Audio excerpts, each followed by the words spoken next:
fact of the matter is, Bowe Bergdahl would not have been held in captivity had he not deserted. So him deserting is not serving with honor and distinction, and it's a spit in the face to every U.S. service member who has served with honor and distinction, who has fulfilled his oath.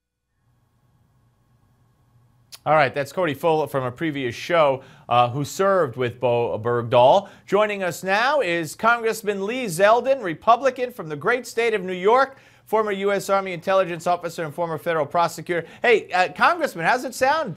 I'm sure by now you're used to it, but, being called Congressman Zeldin. Well, so far so good. I have so much respect for the institution, the history behind it. Even though congressional approval rating is probably a little too close to zero, I still have a lot of admiration for just the history of the chamber and the process and our Constitution. So, that part of it, that admiration, really, it really helps provide some extra energy. I want to get to maybe talk a little bit about your experiences so far and where you see the Congress headed. But let's talk about this Bowe Bergdahl fiasco. The Pentagon denying reports that it's a fait accompli, that Bowe Bergdahl will be charged with desertion. We've had others on who have said that they know for a fact that that's what was come up with. Now it's in the hands of a general to do with as he sees fit. What do you think, based on what you know, and we've all seen a lot of evidence in the New York Times and other publications, emails, letters, etc. Based on what you know, what do you think Bowe Bergdahl should be charged with, and what should happen to him?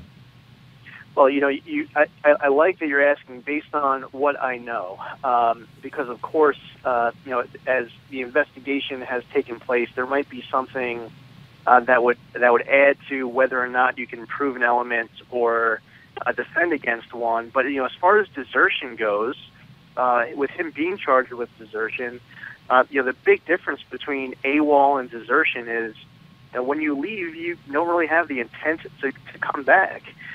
He walked off the base. I'm not sure if, before he left, if he told anyone, I'm going to go take a walk and I'll be back in 10 minutes.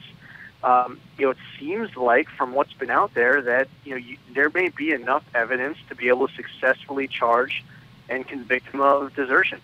Now, if that's the case, if they've recommended desertion, which is what I've heard, and now it's in the hands of the general, what about the fact that they might count time served against the time he was, quote-unquote, held captive by the Taliban, that they might not totally court-martial him, they just knock him down a rank to what he was, basically treat him with kid gloves. Do you believe there's a political connection going on here because of the way this was done with the parents in the Rose Garden, the release of the 5 Taliban, which CNN, by the way, is reporting that one of those 5 have now gone back to, they call it extremism, I'll call it terror. So, do you believe that there's too much politics going on here, or are the armed forces in this kind of a thing immune from politics? Is it incubated and it's just a military decision?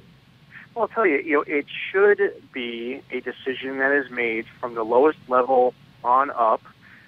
In the military, we have different what's called convening authorities, and you should not have any type of improper command influence from a higher-ranking general, or especially the president and these outside influences. The decision should be made as to whether or not, as a result of the investigation, he should be charged, and it should be made by that general of whether or not to bring charges against him. I will say, as far as how to factor in his time served as a POW, if charged, Bergdahl would have the ability to decide whether or not he wants to be tried by a judge or a panel. And a panel is like a military form of a jury. Yeah. There are two parts of that. Yeah. There is trying to meet the elements to convict him, and if he's convicted, the next part of the process is the sentencing case. And with the sentencing case, the government presents something called aggravation, something that may, that will highlight all of the reasons why he should receive the maximum amount of punishment, while the defense case, Bergdahl's case, would present what's called mitigation to highlight all of the reasons why he should receive a lesser punishment. And it should be up to the judge or the panel to decide, after hearing the aggravation, hearing the mitigation, they decide what the proper punishment is without any type of undue influence from outside. Very, very interesting, the process that you described. What about the administration yesterday, the White House deputy spokesperson refusing to call the Taliban a terrorist organization, calling them an armed insurgency, and making the distinction between trading hostages with ISIS the way Jordan might do here and what we did with the Taliban?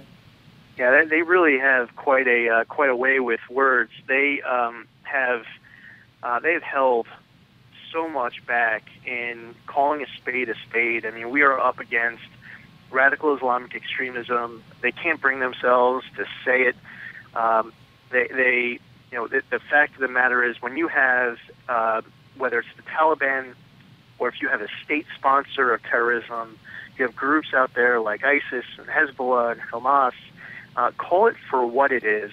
The Taliban is, there's no way to spin them with all of their history, recent, over the course of the last decade, in aiding and abetting Al-Qaeda and other elements, causing serious harm to the U.S. And our interests abroad, and obviously American service members.